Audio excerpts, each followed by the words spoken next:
প্রাচীন চন্দ্রদ্বীপের বর্তমান নাম কি? আমি কিছু ক্লু দেব, তার আগে একটু বলি। 16টি জনপদ।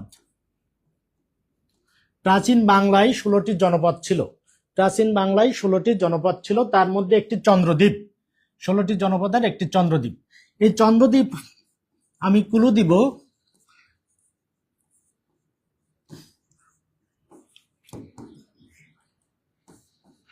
বলেশ্বর এবং মেঘনা নদীর মধ্যবর্তী জায়গা। নদীর মধ্যবর্তী।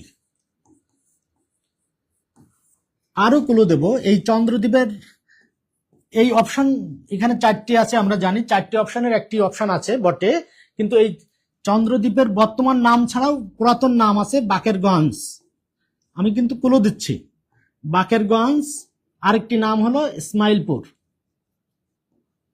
আশা করি এবার আমার প্রিয় শিক্ষার্থীরা সঠিক যে অপশন সেটি বেছে নিতে পারবে।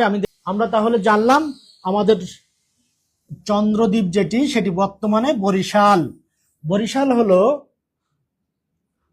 যে জেলাটি, সেটি হলো বলেশ্বর ও মেঘনা নদীর মধ্যবর্তী।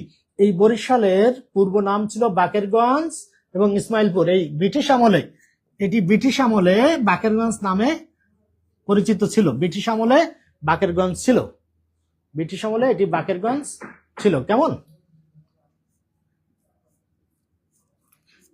আমরা তাহলে এই প্রাচীন চন্দ্রদ্বীপ নিয়ে জানলাম। এখন আমরা এই অপশন থেকে কিছু জানবো। এই বদ্বীপ অপশন থেকে আমরা জানবো বদ্বীপ। খুবই গুরুত্বপূর্ণ প্রশ্ন। বদ্বীপ পরিকল্পনা। বদ্বীপ পরিকল্পনা।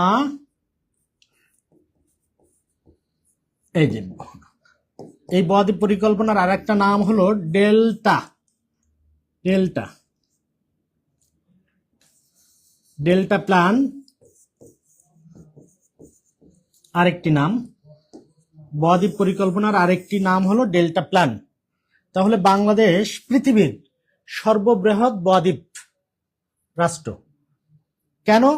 কারণ গ্রিক এই ডেল্টা, এটা কি শব্দ? এই গ্রিক যে শব্দটি আমি এখানে লিখছি, এই ডেল্টার মতো দেখতে। অর্থাৎ এই গ্রিক ডেল্টা দেখতে কিসের মতো? বাংলা বয়ের মতো। এই জন্য আমরা বদ্বীপ বলেছি। আর এই বদ্বীপ পরিকল্পনা যে দেশের আদলে করছি, নেদারল্যান্ডের। এটি কিন্তু বিসিএস এক্সাম সেখানে আসছে। কোন দেশের আদলে? নেদারল্যান্ডের। কোন দেশের আদলে? নেদারল্যান্ডের আদলে। নেদারল্যান্ডের আর একটা নাম কি? হল্যান্ড। এই নেদারল্যান্ড বা হল্যান্ডের যারা, তাদেরকে কি বলা হয়? ডাচ বলা হয়। তাদেরকে কি বলা হয়? ডাচ। এই ডাচটা আবার কি নামে পরিচিত? ওলন্দাজ। বাংলাদেশে ডাচ বাংলা ব্যাংক এই নেদারল্যান্ড বা হল্যান্ড, ডাচ বা ওলন্দাজদের। কেমন? তাহলে আমরা বদ্বীপ নিয়ে জানলাম। বদ্বীপ নিয়ে আমরা অনেক কিছু জানবো। আবার এই যে বদ্বীপটা কি, মূলত বদ্বীপ হলো বাংলাদেশের একটি দীর্ঘমেয়াদী উচ্চ পরিকল্পনা।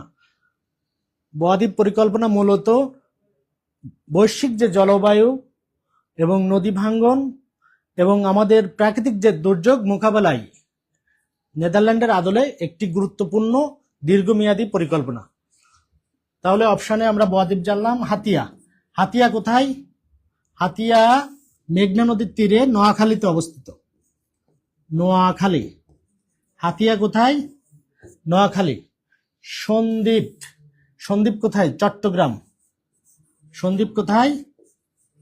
চট্টগ্রাম।